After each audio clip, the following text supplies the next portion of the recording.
You may have a few critical apps in the cloud, and this is a great start to providing a remote working environment.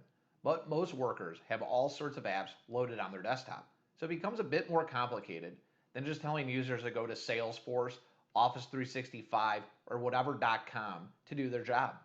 As you may have noticed on my desktop, not all of these are mission critical, but many are.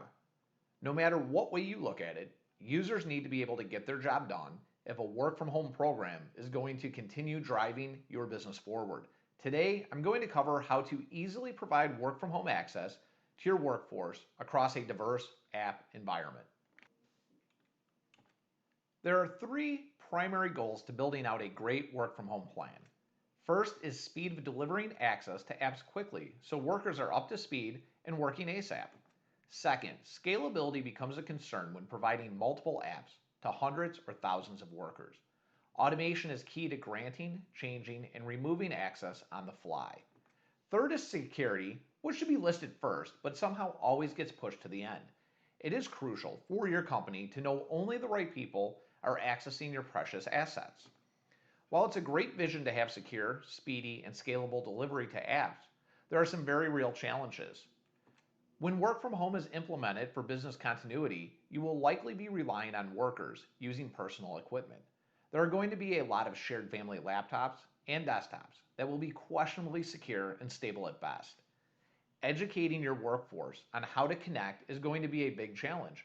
No matter how detailed you are, with each additional step, there will be extra confusion. There are lots of apps in any environment, and you will have many legacy apps that were not designed to be used remotely.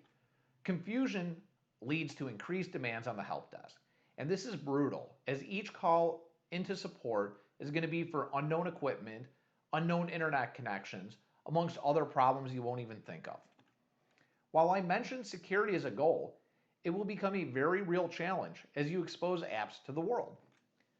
It goes almost without mention, but ease of use is going to be difficult with your diverse set of apps, people, and technology.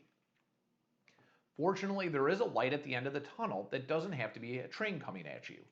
Consolidating identities with SSO reduces confusion and creates ease of use. This removes multiple credentials for you to manage and allows for automation and provisioning app access.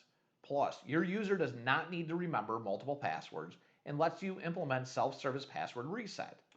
MFA is the best way to prove identity, and you will want to provide this at all points of authentication.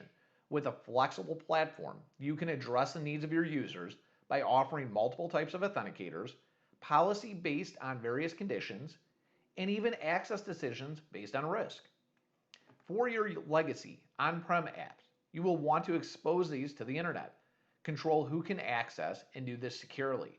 While VPN has its place, it is best to provide access to only the app and not the network to get to the app. Putting all these apps into a centralized portal becomes the way to give access to all of them. Now your user has an easy way to access all of their apps, and you can deliver this speedy and efficiently. So let's take a quick look at how all of this works in practice. I'm going to start by going into my web browser, and this can be a browser from any machine, and of course I can put some policies around it if I see fit. I go into the portal, and it starts out pretty basic. It asks for my username. I enter that, click next. You'll see it asks for my password, but prior to this, let's click on Forgot Password. As you'll see here, I have the ability to do self-service password reset, which is actually pretty cool. But let's go back to our password. I put that in, and then it's going to ask me for authentication method. You'll see I have numerous factors of authentication here. We have additional we can add, but this is what's been configured.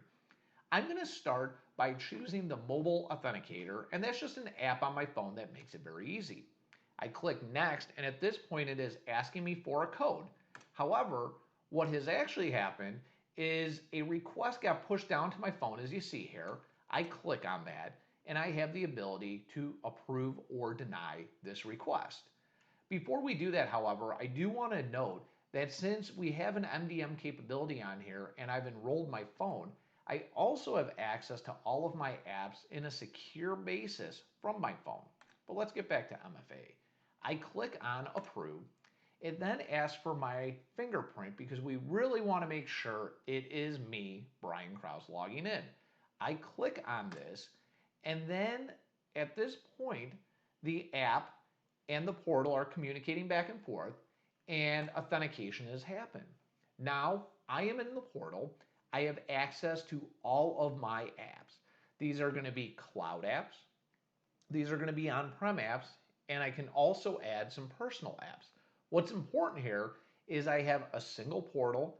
It was very quick and easy to do. It's secured by MFA. It's easily and provisioned on an automatic basis, and I can now work. Thank you very much for your time today.